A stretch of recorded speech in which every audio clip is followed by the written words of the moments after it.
राजस्थान के अलवर ज़िले में बना भानगढ़ किला आज भी भारत की सबसे रहस्यमयी जगहों में गिना जाता है।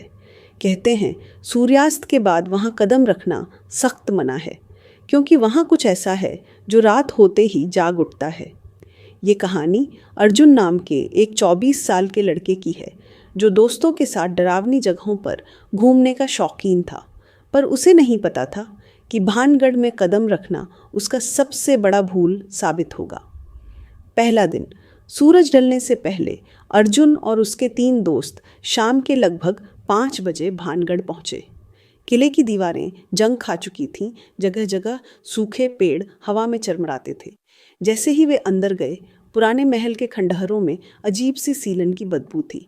पर अर्जुन हंसते हुए बोला, अरे ये सब अफवाहें हैं, भूत वूत कुछ नहीं होता।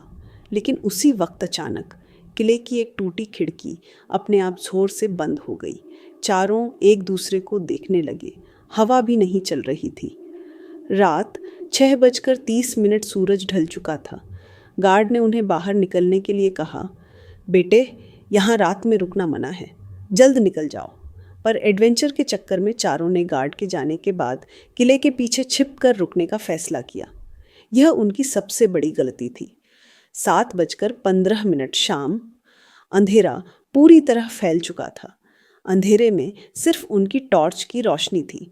चारों मुख्य महल के पास बैठकर बातें कर रहे थे कि तभी किसी के बैंगल्स, चूड़ियों की आवाज़ आई, बहुत धीमी पर बिल्कुल साफ। सब चुप हो गए। अर्जुन बोला, कोई होगा, शायद स्थानीय लोग।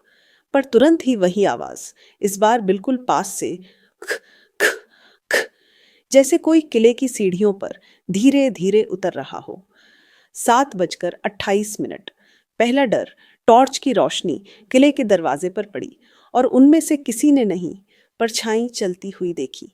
परछाई किसी इंसान की नहीं थी, लंबी, पतली और बिना सिर के। अर्जुन ने तुरंत टॉर्च बंद कर दी। तीनों दोस्तों ने कहा, चलो यहाँ से निकलते हैं। पर बाहर का रास्ता बहुत दूर था। वे डर के मारे एक कमरे की ओर भागे और खुद को अंदर बंद कर लिया। 8:10 शाम। कमरे के बाहर कदमों की आवाज़। कमरे के बाहर धीमे धीमे कदमों की आवाज़ आने लगी, जैसे कोई उनके दरवाजे के पास चक्कर लगा रहा हो। अचानक दरवाजे पर जोर का थप्पड़ पड़ा। धड़ाम! सब चिल्ला पड़े। पर सबसे डरावनी बात यह थी कि कमरे की खिड़की से किसी ने बहुत धीरे से आवाज़ दी, अर्जुन दरवाज़ा खोलो। ये आवाज़ उसकी मरी हुई दादी की थी, जो कई साल पहले गुजर चुकी थी। अर्जुन वहीं जम गया। 9:03 शाम। सच सामने आया। डर के मारे उसने टॉर्च ऑन की और टॉर्च की रोशनी जैसे ही दीवार पर पड़ी, दीवार पर ताज़े खून से लिखा हुआ दिखा, यहाँ कोई वापस नहीं जाता। चारों वहीं बेहोश हो गए। अगली सुबह 5:30 सुबह, जब सूरज निकला, गांव वालों ने अर्जुन और उसके तीनों दोस्तों को बाहर किले के मुख्य दरवाजे के पास बेहोश पड़ा पाया।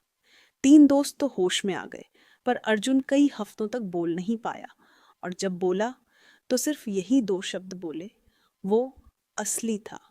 कहते हैं वो आज भी रात में चौंक कर उठ जाता है और कहता है कि भानगढ़ में रात को सिर्फ इंसान नहीं होते, कुछ और भी चलता है।